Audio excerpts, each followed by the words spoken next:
Hello mga idol, welcome back sa ating YouTube channel. So, ang ating coverage for today is ang Macapagal Bridge.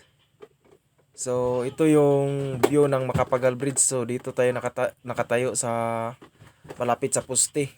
So, yan yung Agusan River. So, tingnan niyo yung Agusan River. So, dyan sa ibabaw. Dyan, so galing yan ng Ampayon. Ampayon galing. So dito naman sa Bilacananga galing yan. Sa Bilacananga. Bilacananga to ang payon. So diyan sa kabilang kanto ng haligi. So shout out sa dumaan na malaking sasakyan. So nagserbato yan. Kinukuha ko lang ang sounds dito kasi maingay. Sobrang ingay. Yan yung Agusan River.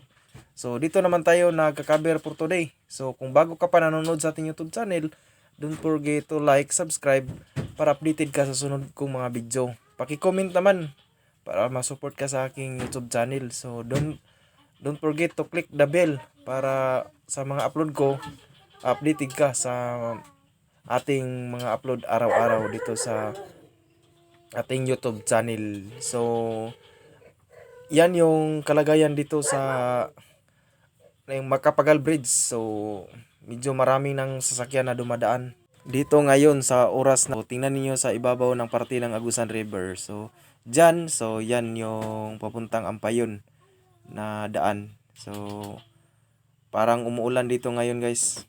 So kabago lang huminto sa ating pagkakaber. So yan yung galing sa San Vicente. So yan, baka umiilaw na ngayon kasi malapit ng magabi sa oras na ating pagkakaber. So, yan yung sa ibaba ng Agusan River. So, ito, yan yung makikita niyo sa ibabaw ng parte ng poste ng tulay sa Macapagal Bridge. Background lang tayo ng Macapagal Bridge kung kailan ito natatapos. So, noong April 2007, ito natatapos yung Macapagal Bridge sa paggawa nito guys. So, mga idol, April 2nd week ng 2007 ito natatapos na ang Macapagal Bridge.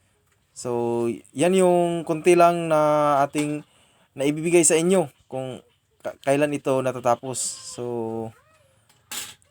yan yung mga sasakyan na guys. So kung bago ka pa lang nanonood sa ating YouTube channel, huwag kalimutan na mag-subscribe para updated ka sa sunod ko pang mga video.